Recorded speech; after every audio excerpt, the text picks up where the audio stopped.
कि जीती थी जिसके लिए, जिसके लिए मरती थी। अच्छा, एक ऐसा लड़का था आराम से, जिसे मैं प्यार करती थी। मैं मिथिला का लड़का हूँ। मिथिला के भाषा में थोड़ा सा गड़बड़ होगा तो आप लोग संभालिएगा। हाँ जी।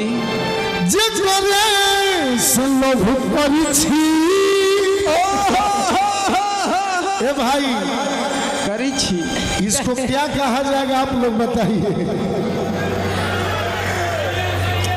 मैं बताता हूँ, जे करे से लव कैलू के मिथिला के भाषा में क्या कहल जाई?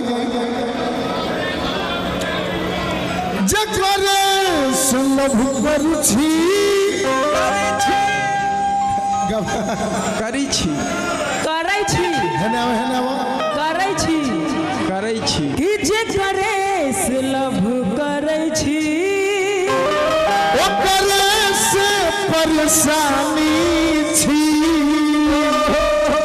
छी छी छी, तुमने धोखा दिया है। ओ समझ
पता न ओकरा के मैथिली कहला कि मगई उतना जानकारी नहीं थी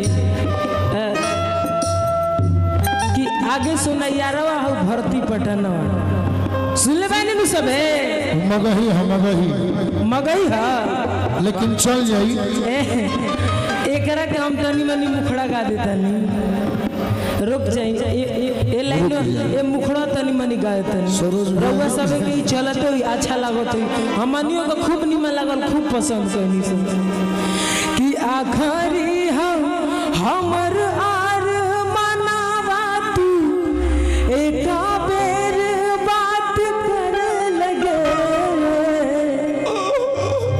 कि आखरी हम हमर आर मनावा तू एक बेर बात कर लगे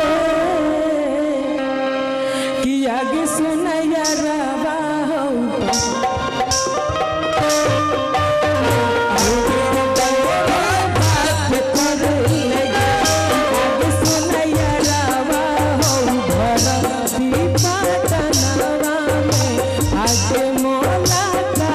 कर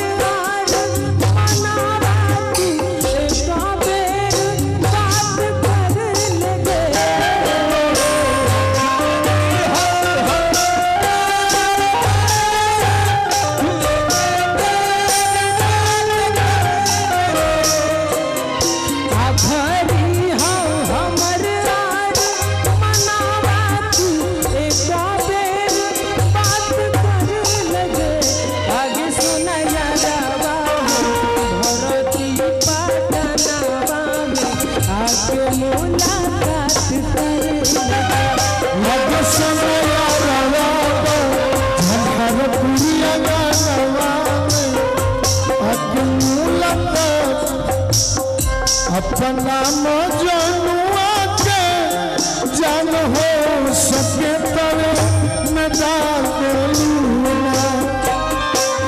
अपना मजनुआ के जान हो दरदिए में डाल देलूना एक मारे जाओ करे जावे निकाल देलूना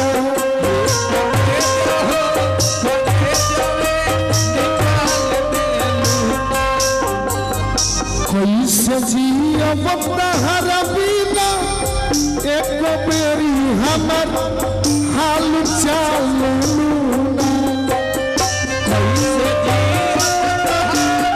एक बेरी हमर हाल चाल करे जाओ करे जावे निकाल देलूना करे जाओ आगे सुनो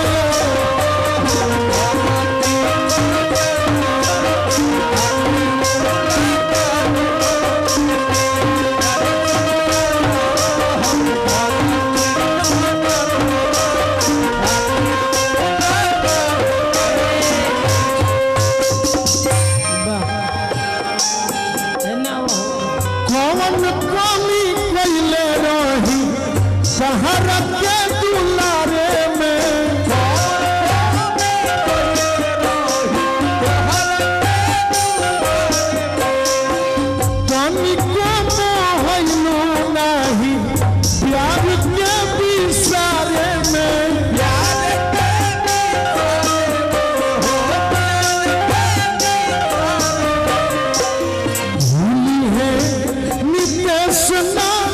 महीनावा दर्द जान साल देलू हो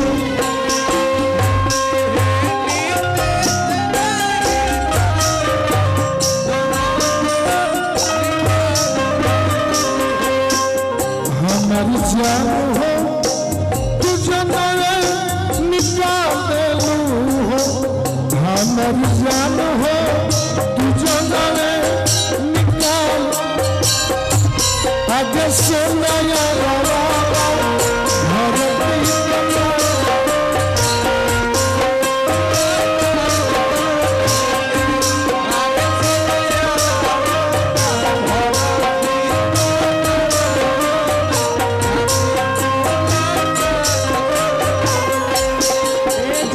हाँ रुक जाए एगो सैड सॉन्ग गाए गौरी हम अपना तरफ से